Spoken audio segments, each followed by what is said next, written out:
India.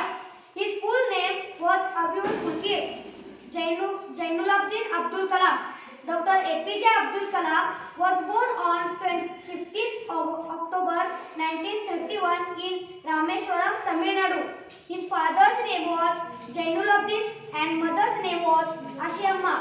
He was known as the Missile Man of India. After graduation, Dr. Abdul Kalam joined the Defense Research and Development Organization (DRDO) and later the Indian Space Research Organization (ISRO). He is famous scientist of India.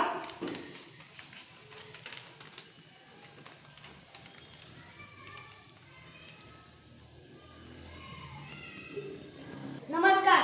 आमच्या प्रयोगाचे नाव आहे graphite मधून विद्युत प्रवाह वाहतो. याला लागणारे साहित्य एक वायर, ब्लेड व 6 पेन्सिल. ही वायर आहे. ही वायर आम्ही ग्राफाइटच्या टोकाला लावलेली आहे. त्यानंतर स्विच ऑन केल्यानंतर यातून विद्युत प्रवाह वाहल्यानंतर आम्ही तेथे ब्लेडला पेन्सिलचे टोक लावणार आहे. त्यानंतर येथे वेल्डिंगची क्रिया होणार आहे. तो प्रयोग पहा. हवा जाग्याबाबतीत आम्ही हा प्रयोग सादर करणार आहे. जेव्हा घागर पाण्यामध्ये बुडवतो तेव्हा बुडबुड असा आवाज येतो, कारण घागरीमध्ये हवा असते. ही बॉटल दिसायला रिकामी असली तरी या बॉटलीमध्ये हवा आहे, हे पहा. यावरून सिद्ध होते की हवा जागा व्यापते. आमच्या प्रयोगाचे नाव ज्यांना हवेची आवश्यकता असते. याला लागणारे साहित्य माचीस, प्लेट, पाणी, मेणबत्ती, रिकामा ग्लास.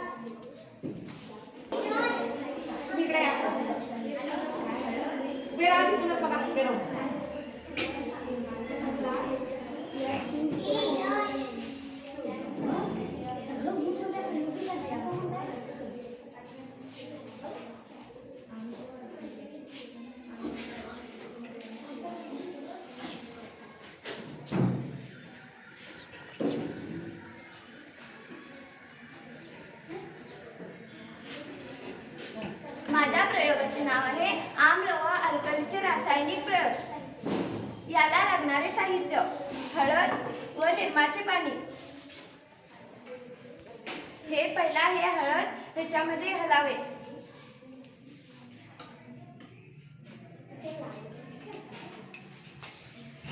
ह्याचा रंग बदलतो,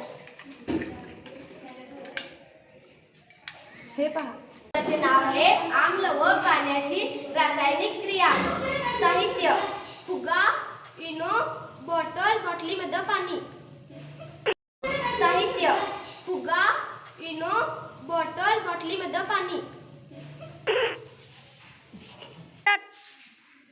जेव्हा आपण बॉटलमध्ये इनो घालतो त्यानंतर फुगा त्याला लावतो. जेव्हा पाण्यामध्ये इनो मिसळतो तेव्हा फेस येतो. त्यानंतर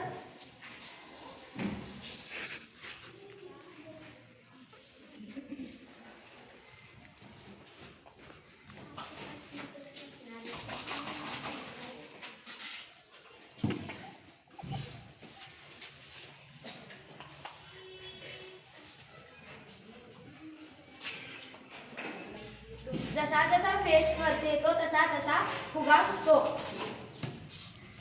यावरून सिद्ध होते की कार्बन डायऑक्साइड वायू मुक्त होतो आणि त्यामुळे फुगा फुटतो. नमस्कार.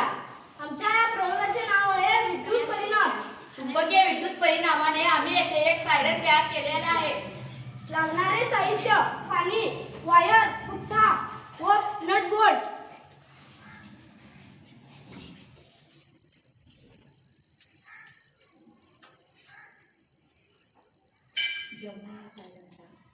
जेव्हा या सायरनचा पाण्याशी संबंध होतो तेव्हा हे आवाज दूर तुम्हाला सावध करते.